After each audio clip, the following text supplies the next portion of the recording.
अस्पताल के कमरे में चारों ओर सन्नाटा पसरा था। केवल मशीनों की हल्की बीप बीप की आवाज गूंज रही थी। बिस्तर पर लेटी वंदना जी की सांसें भारी थीं, मानो हर सांस के साथ उनकी जिंदगी एक पतली डोर पर झूल रही हो। उनके चेहरे पर समय की गहरी लकीरें थीं और आंखों में एक अनकहा दर्द जो शून्य में खोया हुआ था। कमरे का दरवाजा धीरे से खुला और उनके पति प्रकाश जी अंदर आए। उनकी आंखों में चिंता और थकान का मिश्रण था, जैसे कोई भारी बोझ ढोते ढोते टूटने की कगार पर हो। वंदना जी ने कांपते स्वर में पूछा, सुनिए, क्या हमारा बेटा रोहित आज भी नहीं आया? क्या आपने उसे नहीं बताया कि मैं इस हाल में हूँ? मुझे उसकी कितनी याद आ रही है। उनकी आवाज में एक माँ की पुकार थी जो अपने इकलौते बेटे की एक झलक के लिए तरस रही थी। प्रकाश जी ने होठों पर एक बनावटी मुस्कान लाने की कोशिश की और बोले, अरे तुम भी हद करती हो वंदना। तुम्हें क्या लगता है तुम्हारे बेटे को तुम्हारी फिक्र नहीं?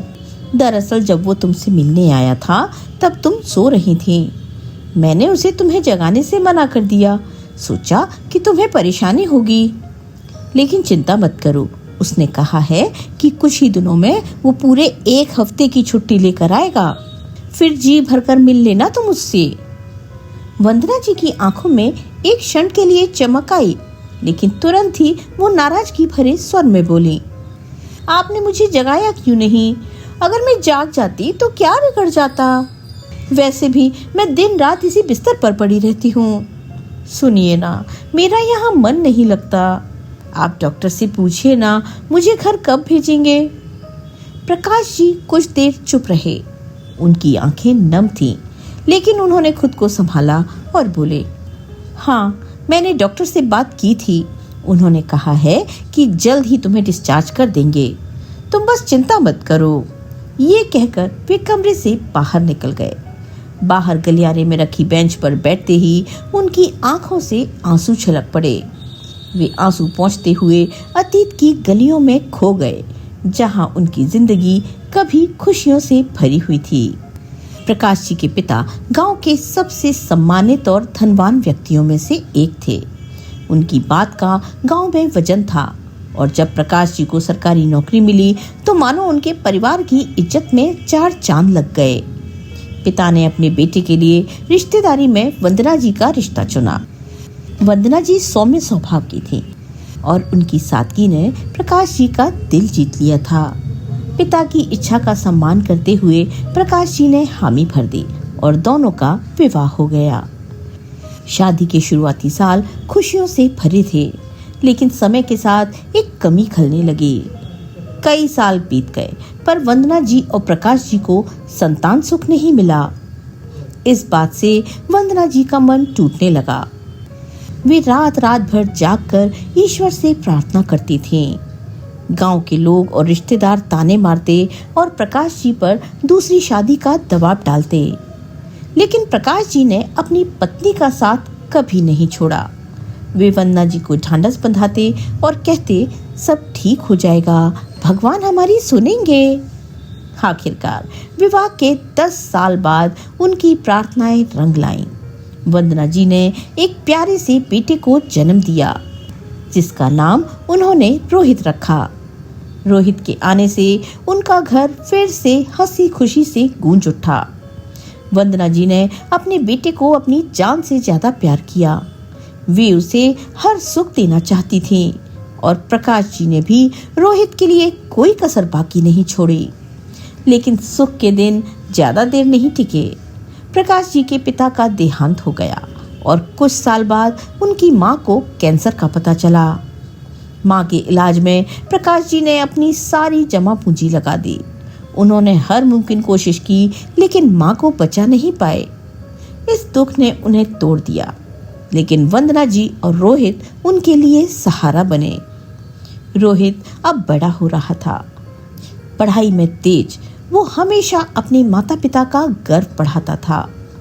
एक दिन जब वो 12वीं कक्षा में फर्स्ट डिवीजन से पास हुआ तो उसने उत्साह से कहा, माँ, मैं विदेश जाकर इंजीनियरिंग करना चाहता हूँ। वहाँ की डिग्री मेरी जिंदगी बदल देगी। वंदना जी ने चिंतित होकर कहा, बेटा, यहाँ भी तो अच्छे कॉलेज हैं और तुझे तो पता है तेरे पिताजी के पास अभी पैसे की तंगी है। लेकिन रोहित के सपनों में एक आग थी। उसने कहा, माँ, बस एक सही फैसला मेरी जिंदगी को आसमान की ऊंचाइयों तक ले जाएगा। मैं वहाँ सेट हो जाऊंगा और फिर आप दोनों को अपने साथ ले जाऊंगा। हमारी सारी परेशानियां खत्म हो जाएंगी। रोहित की बातों में इतना विश्वास था कि प्रकाश जी और वंदना जी उसकी खातिर सब कुछ करने को तैयार हो गए। उन्होंने अपनी सारी जमा पूंजी निकाली, लेकिन पैसे कम पड़ गए। आखिरकार प्रकाश जी ने अपने पुश्तैनी घर को गिरवी रख दिया और रोहित को विदेश भेज दिया। उस दिन जब रोहित हवाई अड्डे पर उनके गले लगकर विदा हुआ तो वंदना जी की आंखों में आंसू थे, लेकिन दिल में उम्मीद थी कि उनका बेटा एक दिन कामयाब होकर लौटेगा। रोहित के जाने के बाद प्रकाश जी और वंदना जी के जीवन में एक खालीपन छा गया। उनका घर, जो कभी रोहित की हंसी और शरारतों से गूंजता था, अब सन्नाटे में डूबा रहता। वे दिन रात अपने बेटे की याद में तरसते। रोहित कभी कभी फोन करता, लेकिन उसकी बातों में जल्दबाजी होती। वो अपनी पढ़ाई और नई जिंदगी में इतना व्यस्त था कि माता पिता को समय देना ही भूल गया। समय बीतता गया। रोहित ने अपनी पढ़ाई पूरी की और विदेश में ही एक अच्छी नौकरी पाली। प्रकाश जी की पेंशन से जैसे तैसे घर का खर्च चलता था। वंदना जी अक्सर रोहित की पुरानी तस्वीरें देखकर रो पड़ती। वे प्रकाश जी से कहती, सुनिए, रोहित को बोलिए ना कि एक बार घर आ जाए, बस उसे एक बार देख लूं। एक दिन रोहित का फोन आया।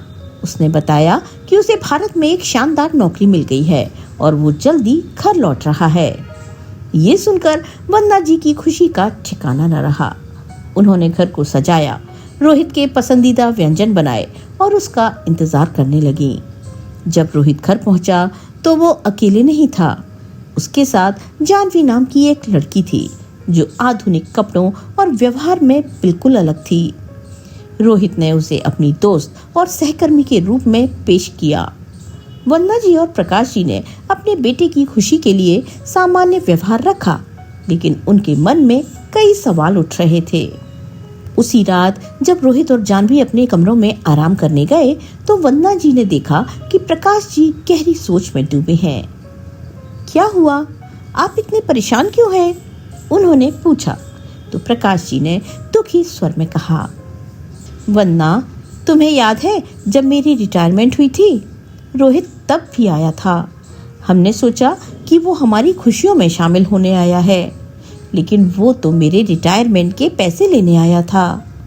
पैसे मिलते ही वो अगले दिन चला गया। मुझे डर है कि इस बार भी वो कोई स्वार्थ लेकर आया है। वंदना जी ने गुस्से में कहा, आप ही कैसी बातें करते हैं? हमारा जो कुछ है वो तो हमारे बेटे का ही है। लेकिन प्रकाश जी ने कहा, वंदना, बात पैसे की नहीं, भावनाओं की है। आज के जमाने में रिश्तों की कीमत समझनी चाहिए, वो ज्यादा जरूरी है। अगले दिन रोहित ने अपने माता पिता से कहा, पिताजी, मैं और जानवी शादी करना चाहते हैं। हम यहाँ हैं तो जल्दी से रजिस्ट्रार ऑफिस में शादी निपटा लें। ये सुनकर वंदना जी और प्रकाश जी स्तब्ध रह गए। तुमने इतना बड़ा फैसला हमसे बिना पूछे ले लिया? प्रकाश जी ने हैरानी से पूछा तो रोहित ने तल्खी से जवाब दिया, अरे आप लोग ऐसे रिएक्ट कर रहे हैं जैसे मैंने कोई गुनाह कर दिया। शादी मुझे करनी है, जिंदगी मुझे जीनी है। आप लोग तो मुझे किसी गवाह लड़की से ब्याह देते। जानवी मेरी पसंद है और मैं उसी से शादी करूंगा। वंदना जी गुस्से में बोली, रोहित, तुम भूल रहे हो कि तुम अपने पिताजी से बात कर रहे हो। बड़े बुजुर्गों से ऐसे बात नहीं करते। तभी जानवी कमरे से बाहर आई और वंदना जी की बातें सुनकर भड़क गई। रोहित, तुम मुझे यहाँ बेइज्जत करवाने लाए हो? अगर अभी तुम्हारा ये हाल है तो शादी के बाद क्या होगा? ये कहकर वो अपना सामान पैक करने चली गई। रोहित ने अपनी माँ पर गुस्सा निकालते हुए कहा, माँ, आपने बिना मतलब बात का बतंगड़ बना दिया। गांव के लोग हो, हरकतें भी वैसी ही हैं। ये कहकर वो जाह्नवी के पीछे चला गया। वंदना जी और प्रकाश जी स्तब्ध रह गए। जिस बेटे के लिए उन्होंने अपनी जिंदगी कुर्बान कर दी, उसी ने उन्हें इस तरह अपमानित किया। रोहित और जाह्नवी बिना पीछे मुड़े चले गए और उनके पीछे केवल दुख और निराशा छोड़ गए। वंदना जी की आंखों से आंसू बह रहे थे और वे बार बार कहती, मेरा बेटा ऐसा कैसे हो सकता है। कुछ साल बीत गए। जिन लोगों से प्रकाश जी ने रोहित को विदेश भेजने के लिए कर्ज लिया था, वे अब उनके घर पर पैसे मांगने आने लगे। प्रकाश जी और वंदना जी की हालत बद से बदतर होती जा रही थी। उनकी पेंशन से घर का खर्च मुश्किल से चलता था और कर्ज का बोझ बढ़ता जा रहा था। मजबूरन प्रकाश जी ने रोहित को फोन किया, लेकिन रोहित ने उल्टा उन्हें ताने दिए। मैं आपका चेहरा तक नहीं देखना चाहता।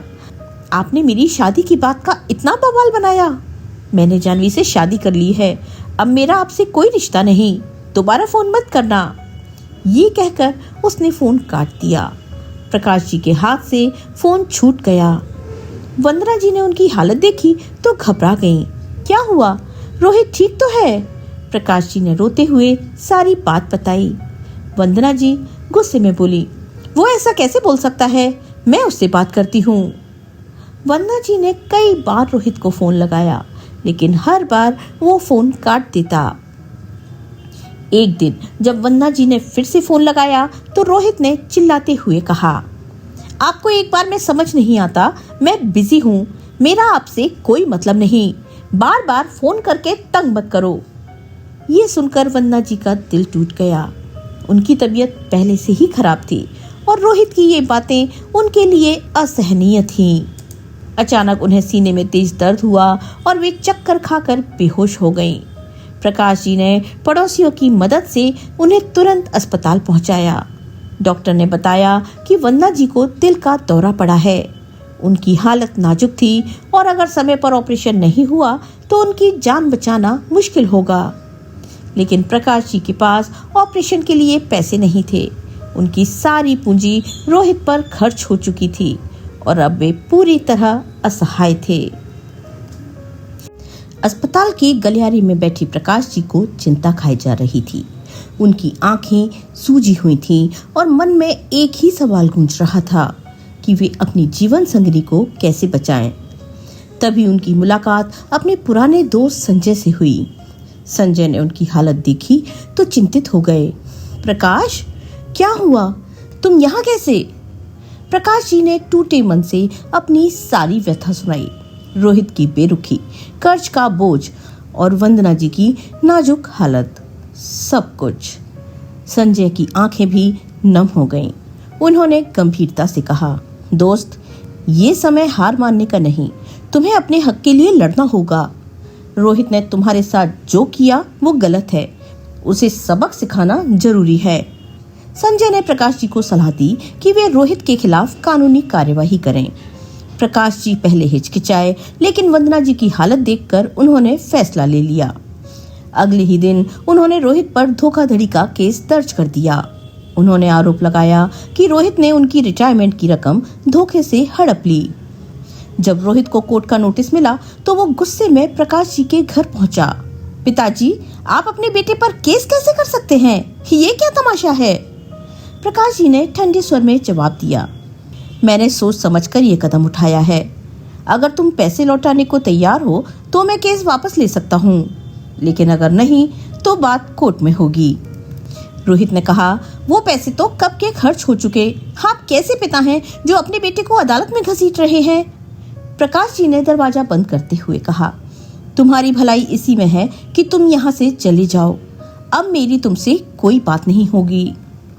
संजय ने इस खबर को स्थानीय न्यूज चैनलों और सोशल मीडिया के जरिए वायरल करवा दिया। देखते ही देखते पूरे शहर में ये बात फैल गई कि एक बेटे ने अपने माता पिता के साथ धोखा किया। रोहित की बदनामी होने लगी, उसकी नौकरी और सामाजिक रुतबे पर सवाल उठने लगे। एक दिन रोहित का 6 साल का बेटा आरव मोबाइल पर खबर देखकर अपने पिता से बोला, पापा, क्या आप धोखेबाज हैं? आपने अपने मम्मी पापा के साथ चीट क्यों किया? रोहित स्तब्ध रह गया। उसने सफाई देने की कोशिश की, लेकिन आरव ने मासूमियत से कहा, पापा, जब मैं बड़ा होऊंगा तो मैं भी आपके साथ ऐसा ही करूंगा, आपके सारे पैसे ले लूंगा। ये शब्द रोहित के दिल में तीर की तरह चुभ गए। उसे पहली बार अपनी गलतियों का एहसास हुआ। उसने सोचा कि जिस माता पिता ने उसके लिए सब कुछ कुर्बान कर दिया, उन्हीं के साथ उसने इतना बड़ा विश्वासघात किया। सोचकर उसकी आंखें नम हो गईं और वो अपने अतीत को याद करने लगा। कोर्ट में सुनवाई शुरू हुई। प्रकाश जी ने अपनी सारी बात जज साहब के सामने रखी। उन्होंने बताया कि कैसे उन्होंने रोहित के लिए अपनी सारी जमा पूंजी और घर तक गिरवी रख दिया, कैसे रोहित ने उनकी रिटायरमेंट की रकम हड़प ली और अपनी बीमार मां को देखने तक नहीं आया। उनकी बातें सुनकर वहां मौजूद हर व्यक्ति की आंखें नम हो गईं। जज साहब की आंखें भी भीग गईं। रोहित ने कोर्ट में अपनी गलती स्वीकार की। उसने सबके सामने अपने पिता से हाथ जोड़कर माफी मांगी और वादा किया कि वो सारे पैसे लौटाएगा और अपनी मां का इलाज करवाएगा। प्रकाश जी ने अपने बेटे की आंखों में पछतावा देखा और केस वापस ले लिया। रोहित अपने पिता के साथ अस्पताल गया। जब उसने अपनी मां को बिस्तर पर देखा तो उसका दिल टूट गया। वंदना जी का चेहरा कमजोरी और दर्द से कंकाल जैसा हो गया था। फिर भी जब उन्होंने अपने बेटे को देखा तो उनकी आंखों में एक कमजोर मुस्कान तैर गई। उन्होंने कांपते हाथों से रोहित को अपने पास बुलाया। रोहित अपनी मां का हाथ थामकर फूट फूट कर रोने लगा। मां, मुझे माफ कर दो, मैंने तुम्हारे साथ बहुत गलत किया। वंदना जी ने अपने बेटे के सिर पर हाथ फेरा और बोली, बेटा, एक मां अपने बच्चे से कभी नाराज नहीं होती। तू ठीक है? बस मेरे लिए यही काफी है। रोहित ने अपनी मां के ऑपरेशन के लिए पैसे जुटाए और 2 दिनों में ऑपरेशन हो गया। ऑपरेशन सफल रहा और वंदना जी धीरे धीरे ठीक होने लगी। रोहित उन्हें अपने घर ले गया। उसने अपनी पत्नी जानवी को सख्त हिदायत दी कि उसके माता पिता को कोई तकलीफ नहीं होनी चाहिए। जानवी ने भी अपनी गलतियों को सुधारा और वंदना जी और प्रकाश जी का ख्याल रखने लगी। रोहित ने अपने माता पिता के सारे कर्ज चुकाए और उनके लिए एक छोटा सा मकान खरीदा जहां वे सुकून से रह सकें। वंदना जी और प्रकाश जी अब अपने पोते आरव के साथ समय बिताते। आरव की हंसी उनके घर में फिर से खुशियां लौटा लाई। लेकिन रोहित के कानों में बार बार अपने बेटे की बात गूंजती थी, पापा, जब मैं बड़ा होऊंगा तो मैं भी आपके साथ ऐसा ही करूंगा। ये शब्द उसे हमेशा याद दिलाते कि उसने अपने माता पिता के साथ कितना बड़ा अन्याय किया था। उसने अपने बेटे को सिखाया कि परिवार ही सबसे ज्यादा कीमती होता है। उसने आरव से वादा किया कि वो कभी अपने माता पिता को दुख नहीं देगा। वंदना जी के दिल में भी एक चीज हमेशा रही। वे अक्सर सोचती कि अगर उन्होंने रोहित को बचपन में और सख्ती से संस्कार दिए होते तो शायद ये दिन न देखना पड़ता। फिर भी वे अपने बेटे की वापसी से खुश थीं। उनकी प्रार्थना थी कि उनका परिवार हमेशा एकजुट रहे और कोई दूसरा माता पिता उनके जैसा दुख न झेले। वंदना जी अब अपने परिवार के साथ हंसी खुशी रहती थी, लेकिन कभी कभी रात के सन्नाटे में वे अपने बेटे की पुरानी तस्वीरें देखती और सोचती, काश मेरा रोहित फिर से वही मासूम बच्चा बन जाए जो मेरी गोद में खेलता था। उनकी आंखें नम हो जाती, लेकिन दिल में एक सुकून था कि उनका बेटा उनके पास वापस लौट आया था। दोस्तों, ये कहानी हर उस माता पिता के लिए एक सबक है जो अपने बच्चों के लिए सब कुछ कुर्बान कर देते हैं, और हर उस बच्चे के लिए एक आह्वान है जो अपने माता पिता की कीमत को भूल जाता है। वंदना जी की पुकार हर माँ के दिल में गूंजती है। एक माँ का प्यार कभी खत्म नहीं होता और उसकी उम्मीदें कभी नहीं टूटती। कहानी अच्छी लगी हो तो वीडियो को लाइक करें और इसे दूसरों के साथ भी शेयर करें। अगर आप हमारे चैनल पर पहली बार आए हैं तो चैनल को सब्सक्राइब करना बिल्कुल ना भूलें। मिलते हैं एक नई कहानी के साथ। तब तक के लिए स्वस्थ रहिए, मस्त रहिए और अपने अपनों का ख्याल रखिए। आपका बहुत बहुत धन्यवाद।